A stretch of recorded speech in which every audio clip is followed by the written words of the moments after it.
Congress is expected to avert a government shutdown after Senate Minority Leader Chuck Schumer reversed course on Republicans' funding bill. Schumer announced he plans to vote to keep the government open, signaling there will almost certainly be enough Democratic votes to advance the bill before tonight's deadline. While the CR bill is very bad, the potential for a shutdown has consequences for America that are much, much worse. But I believe allowing Donald Trump to take even much more power via a government shutdown is a far worse option. Now, House Democratic leaders are breaking with Schumer, saying in a statement they are strongly opposed to the bill.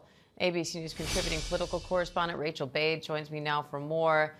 Rachel, Democrats have been debating this question of whether a shutdown would allow President Trump and Elon Musk to make more drastic cuts or even cherry pick which agencies to bring back afterward. What is Senator Schumer saying about that and how it factored into this decision?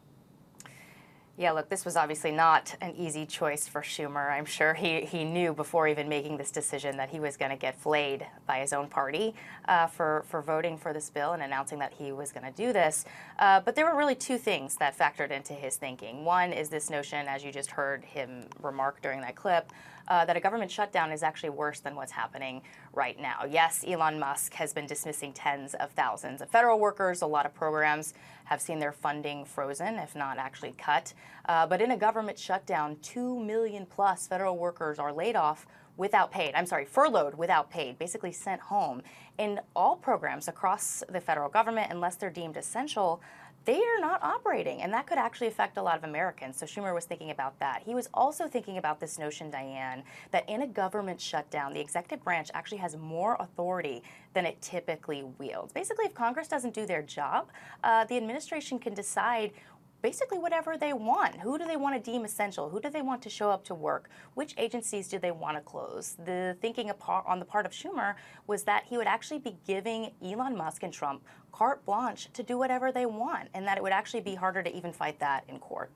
That said, just yesterday, Schumer said that Democrats were united against this bill, at least in the Senate. And just yesterday, I spoke with Congressman Seth Moulton, who said this is the only leverage Democrats have right now, and they're going to use it. So what changed?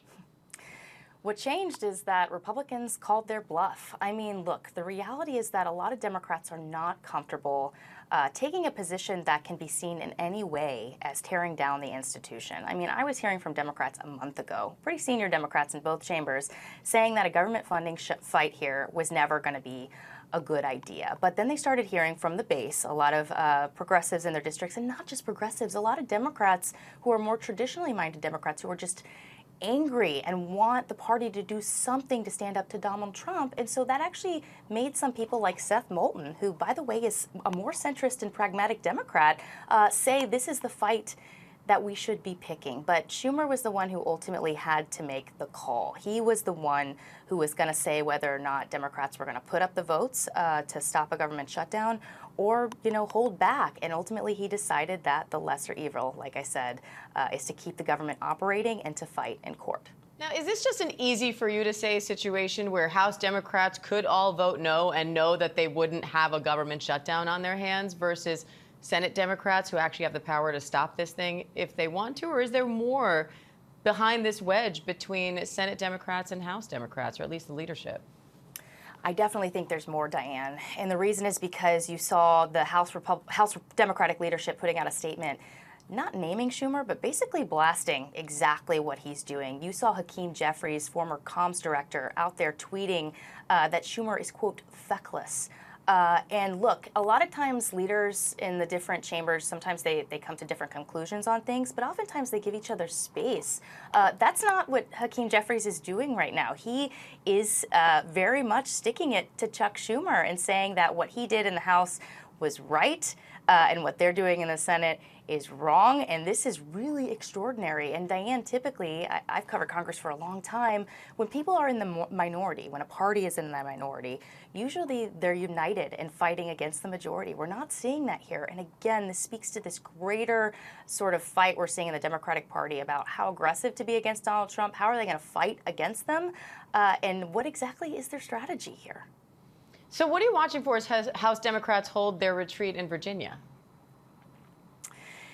You know, I will be watching to see how fiery their language is. I mean, we've already seen some reporting that as Schumer made this announcement, a number of Democrats, and not just progressives, but more traditional Democrats, went up to Alexandria Ocasio-Cortez, the progressive leader in New York, and said to her, "I'll give you a check if you primary Chuck Schumer." I mean, that's where this is going. I think that Democrats right now, they're trying to figure out how are they going to flip the House? How are they going to potentially win back the White House? And there's a branch of the party who says we got to moderate. People think we're out of touch. The party has the lowest approval rating right now than it has in years, with a lot of Americans thinking that they are out of touch with Americans. And you have some people who say, look, we got to go a different course.